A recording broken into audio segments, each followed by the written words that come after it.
चोरी से नेकी तक 6 साल बाद की बात है। एक गांव में एक छोटा बच्चा रहता था। उसकी आदत थी कि वो कभी बाजार से छोटी मोटी चीजें चरा लेता, कभी किसी का फल, कभी कोई खिलौना। उसकी माँ बहुत नेक औरत थी। वो हमेशा अपने बेटे को समझाती, बेटा, चोरी बहुत बड़ा गुनाह है, ये करने वाले का दिल स्याह हो जाता है। मुसलमान को चाहिए कि हलाल कमाई से जिंदगी गुजारे। लेकिन बच्चा खिलकूद में अक्सर माँ की बात भूल जाता। माँ फिर भी सब्र से हर बार समझाती। दिन गुजरते गए, बच्चा जवान हो गया। अचानक एक दिन उसकी माँ का इंतकाल हो गया। बेटे पर गम का पहाड़ टूट पड़ा। माँ की कब्र के पास बैठकर वो रोता रहा और उसे अपनी माँ की नसीहतें याद आने लगी।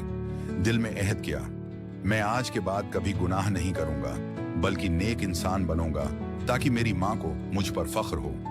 इस दिन के बाद वो नमाज का पाबंद हो गया, कुरान पढ़ने लगा और हलाल रोजी कमाने लगा। वक्त गुजरता गया और वो गांव में सबके लिए एक मिसाल बन गया। लोग उसको दयानतदार, रहम दिल और नेक आदमी के तौर पर जानने लगे। यूं एक बच्चा जो कभी चोरी करता था, अपनी माँ की नसीहत और दुआ की बरकत से एक नेक और अच्छा इंसान बन गया।